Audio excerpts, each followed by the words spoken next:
Hello, fellow supermoms. Let's talk burnout. As a special needs supermom, we're facing a lot. So feeling burnt out is quite normal.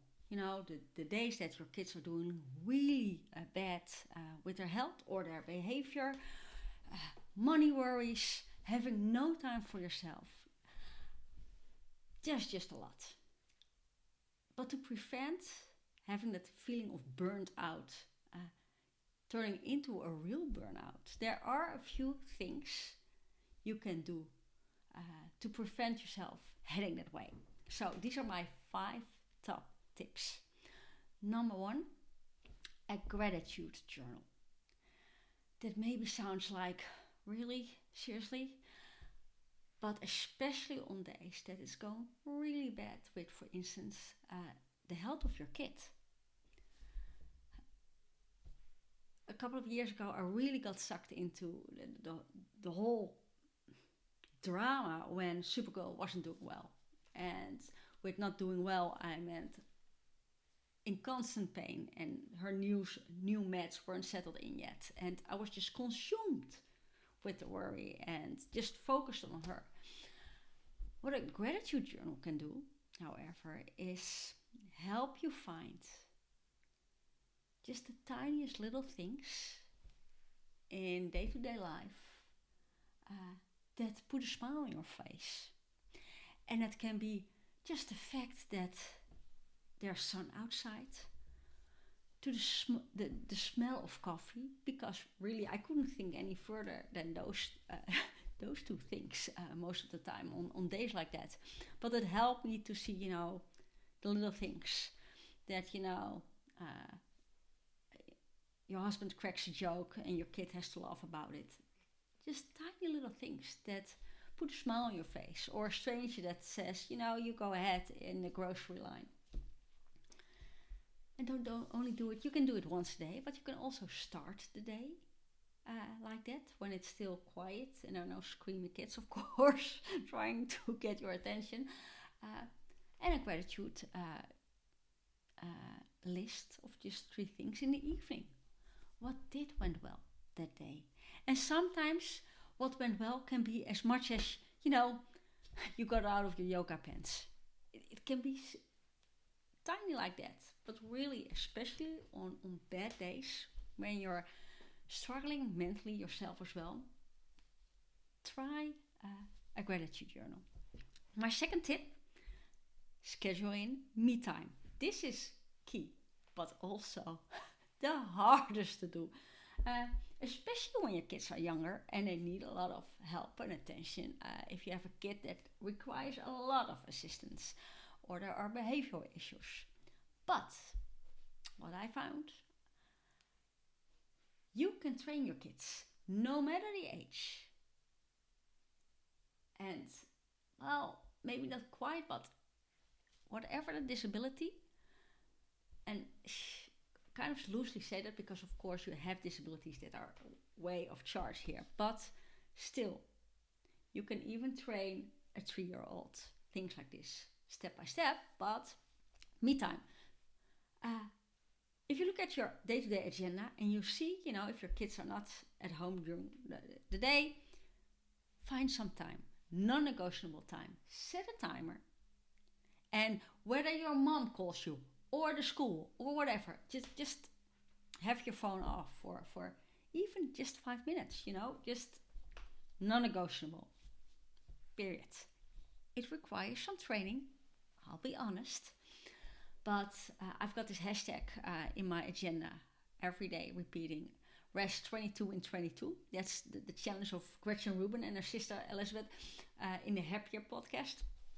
And just seeing it in the afternoon, because that's when I get too overwhelmed and too busy, it's a reminder to myself to sit down. So my phone beeps saying, did you even take a moment for yourself? So, me time. If you ever, however, have really small kids, or you homeschool, how do you find time for yourself? Still, you can schedule in me time, but you will call it, start with scheduling in rest time. This can be just right after lunch, or say around 4 o'clock in the afternoon. when you're not, driving them to practice, soccer practice or gym or whatever. Uh, in rest time, that means everybody can do whatever they want, not loudly and screaming, but they have to do it in their room. So they can either retreat to a room and read, or they can play with the Legos or play with their dolls. But during that time, they're not allowed to bother you. Again, this can take some training, especially if you have been available 24/7 all the time on call. But a great trick for young kids, use a time timer. That's an autism thing, and you can actually see the time ticking away. So kids, if you have no time and no sense of time, you can see the little red zone getting smaller and smaller. And by the time the 15 minutes or however long you schedule it into, they can see it disappear. So they know when they can call you again. So, gratitude journal, scheduling me time, find your fun is number 3. Try to remember for yourself, what did you love doing when you were a kid? What could you do for hours on end when you didn't have kids? But for some reason, you don't take the time to do so anymore. I had that with reading and quilting, because I thought, no, I can only really enjoy reading when I can, read for a couple of hours. But that, of course, is total BS, because you can read for 5 minutes. So on really crazy days, I just read 3 pages. And sometimes it's so good, I allow myself to read even a few more pages. Start small with that, and with quilting, the same. A quilt is a huge thing to make if you do it by hand. But there are a lot of tiny little pieces of fabric. You start with just 2 pieces. So try to remind yourself, what did you really like as a kid? Was it crafting? Was it dancing? Was it ballet? You have online ballet lessons. You can just follow. You have YouTube tutorials, so you don't even have to pay for it. Even if it's just for a few minutes. But find something that you, not your kids, not your spouse, you really enjoyed. Number 4, I kind of already mentioned this, take baby steps. Like I said, one of the reasons I was getting burnt out is I still, somewhere in my head, thought, me time is having an afternoon off or having a weekend away. But when you have kids, that doesn't happen anymore. And in my case, my husband was deployed a lot of the times. So, me time, what? But I forgot. I somehow connected me time with having hours on end for myself. But if you do something you truly enjoy, even if it's just for 5 minutes, even if it's because I had my years that I was just brain dead because I was so exhausted and so tired, just sitting in the sun for 5 minutes with, your glass of tea or coffee, just zoning out for a few minutes can be lovely to do. So, gratitude journal, find your fun, schedule in non-negotiable me time, take baby steps, and number 5, maybe this is the hardest, ask for help. I suck at it. I won't even ask for help from my kids or my husband because I think, they had a long day, or they had a tough moment, or they had a tiring day. I don't help them with, and they, if they don't have to do anything. And if I don't ask for the help, they never realize how much as a mom you actually do. So besides your family, if you have the money, get a cleaner. Maybe just Even if it's just for once, hire a cleaner that cleans out your house in a day or something, or get a babysitter. And I love this tip from one of my podcast guests.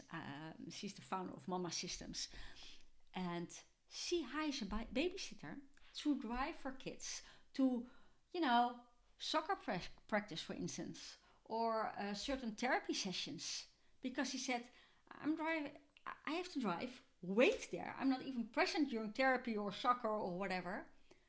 But in that an hour and a half or 2 hours, I could have done something else with my other kids, or, do grocery shopping or anything. So I never thought of this, but it was a brilliant idea. So get help. I was dreading the other weekend, Easter weekend, to ask someone in my street if they could look after our 4 bunnies. And I felt guilty, and they have Easter as well. And one of my neighbors, he had his grandson over from England. He was delighted he could do it. So most people really, really don't mind helping you once in a while. So that were my top tips to prevent you from going from feeling burnt out to an actual burnout. Gratitude journal, especially helpful on really bad days. Find your fun. I might go jump on the trampoline after this. Scheduling some me time, non-negotiable. Yes, it takes practice. Baby steps. Seriously. On some days, if you manage 5 minutes just reading, a cowboy romance novel, that's perfect, because it can help you chill for just 5 minutes, but it can mean the world for your energy of the rest of the day. And number 5, ask for help. I hope this helped you. Let me know if you have a great tip. Please share below, in the comments, or respond.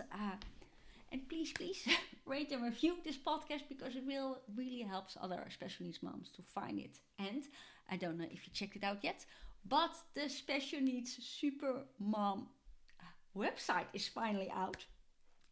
Still early stages, but you can find all the podcasts there, and the Special Needs Supermom products.